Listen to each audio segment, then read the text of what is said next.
காட்டில் இருந்த பாண்டு மன்னன் தன் உயிர் பிரியும் தருணத்தில் தன் மகன்களான பாண்டவர்கள் ஐவரையும் தன் அருகே அழைத்து அவர்களிடம் கூறினான், நான் இறந்தவுடன் என் உடலை நீங்கள் தகனம் செய்ய வேண்டாம் என்றும், அதற்கு பதிலாக என் உடலை நீங்கள் ஐவரும் பீய்த்து தின்று விடுங்கள். அப்படி செய்தால் உங்களுக்கு முக்காலமும் உணரும் ஆற்றல் கிடைக்கும் என்று சொல்லிவிட்டு உயிர் துறந்தான். பாண்டவர்களும் அவர்களது தந்தை பாண்டு சொன்னபடியே செய்ய திட்டமிட்டார்கள். அப்போது அங்கே கிருஷ்ணர் வந்தார். விஷயத்தை கேட்டவுடன் கிருஷ்ணர் பாண்டவர்கள் ஐவரையும் திட்டினார். சாகும் காலத்தில் உங்கள் தந்தைக்குத்தான் புத்தி பிசகிவிட்டதென்றால் உங்களுக்கு என்ன ஆனது? யாராவது பிணத்தை தின்பார்களா?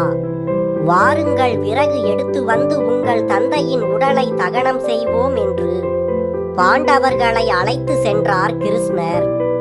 அப்போது காட்டில் இருக்கும் மிருகங்கள் பாண்டு மன்னனின் உடலை மிருகங்கள் இழுத்து சென்று விடாமல் இருக்க சகாதேவனை அங்கே காவலுக்கு விட்டுவிட்டு அனைவரும் செல்கிறார்கள். அனைவரும் விறகு எடுக்க சென்றதும் சகாதேவன் தன் தந்தையின் இறுதி வாக்கை மீற விரும்பாமல் இறந்த பாண்டு மன்னனின் உடலில் இருந்து அவரது சுண்டு விரலை மட்டும் ஒடித்து தின்று விடுகிறான். உடனே சகாதேவனுக்கு முக்காலமும் உணரும் சக்தி கிடைத்து விடுகிறது. பின் விறகுகளை கஷ்டப்பட்டு தூக்கி வரும் பாண்டவர்கள் மிகவும் களைப்புடன் விறகு கட்டுகளை கீழே போட்டுவிட்டு களைப்பாக அமர்கிறார்கள். அப்போது அங்கு கிருஷ்ணரும் ஒரு விறகு சுமையை தூக்கி வருகிறார். ஆனால் கிருஷ்ணர் தூக்கி வரும் விறகு கட்டு அவரின் தலைக்கு அரை அடி மேலாக காற்றில் மிதந்து வருகிறது. இது மற்றவர்கள் கண்களுக்கு தெரியவில்லை. ஆனால் சகாதேவன் கண்களுக்கு மட்டும் இது தெரிகிறது. பின் கிருஷ்ணரும் மிக களைப்படைந்தவர் போல விறகு கட்டை கீழே போட்டுவிட்டு அமர்கிறார். அப்போது கிருஷ்ணரின் அருகில் சென்ற சகாதேவன் கிருஷ்ணரிடம், எல்லோரும் விறகை சுமந்து வந்தார்கள். விறகு கட்டுகளை சுமந்து வந்த சகோதரர்கள் நால்வரும் களைப்பாவது நியாயம். ஆனால் நீ தூக்கி வந்த விறகு கட்டு காற்றில் மிதந்துதானே வந்தது. நீ ஏன் களைத்தது போல நடிக்கிறாய் என்று கேட்டான். சகாதேவன் கிருஷ்ணரிடம் இவ்வாறு கேட்டதும் உடனே கிருஷ்ணருக்கு விஷயம் விளங்கி விடுகிறது. பின் கிருஷ்ணர் சகாதேவனை தனியே அழைத்து சென்று அவனிடம் விவரம் கேட்டார். தனது தந்தை பாண்டுவின் உடலின் சுண்டு விரலை தின்றதை சகாதேவன் ஒப்புக்கொள்கிறான். அதன் பின் கிருஷ்ணர் சகாதேவனிடம் எதிர்காலம் தேவ ரகசியம் என்றும் இறைவனுடைய போக்கில் குறுக்கிடுவது அதர்மம் என்றும் கூறினார். பின் சகாதேவனுக்கு தெரிந்த எதிர்காலம் தொடர்பான விஷயங்களை எப்போதும் எவரிடமும் சொல்லக்கூடாது என்று சகாதேவனிடம் சத்தியம் வாங்கிக் கொண்டார் கிருஷ்ணர்.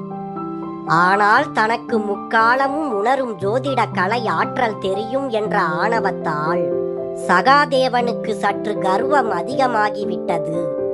பின் குருச்சேத்திர யுத்தம் ஆரம்பிப்பதற்கு முன்பாக துரியோதனன் பாண்டவர்களை அழிப்பதற்கு போருக்கான சிறந்த நாளை கணித்து கொடுக்கும்படி சகாதேவனிடம் கேட்கிறான். அதற்கு சகாதேவனும் சிறந்த நாளை துரியோதனனுக்கு குறித்து கொடுக்கிறான். அந்த அளவிற்கு சகாதேவன் ஜோதிட கலையில் உண்மையானவனாக இருந்தான். ஆனால் குருச்சேத்திர போரில் கர்ணன் இறக்கும் நேரத்தில்தான் கர்ணன் தன் உடன் பிறந்தவன் என்ற உண்மை சகாதேவனுக்கு தெரிய வருகிறது. இதனால் தனக்கு தெரிந்த முக்காலமும் உணரும் ஜோதிட கலையில் இந்த உண்மையை தெரிந்து கொள்ள முடியவில்லையே என்று ஜோதிடத்தில் சற்று நம்பிக்கையை இழக்கிறான் சகாதேவன். பின் 18 நாள் நிகழ்ந்த குருச்சேத்திர போர் முடிவடைந்த பின் சகாதேவன் கிருஷ்ணரை பார்த்து, கிருஷ்ணா, ஜோதிடம் என்பது பொய்தானே என்று கேட்டான். அதற்கு கிருஷ்ணர் சகாதேவனிடம், ஜோதிடத்தில் அனைத்தும் அறிந்த நீயே இப்படி கூறலாமா என்று கேட்டார். ஜோதிடத்தில் அனைவருடைய பிறப்பு ரகசியத்தையும் என் கணிதத்தில் நான் தெரிந்து கொண்டேன். ஆனால் கர்ணன் என் உடன் பிறந்தவன் என்ற ரகசியம் என் ஜோதிட கணிதத்தில் வரவில்லை. அப்படியென்றால் ஜோதிடம் பொய்தானே கிருஷ்ணா என்று மீண்டும் கேள்வி எழுப்பினான் சகாதேவன்.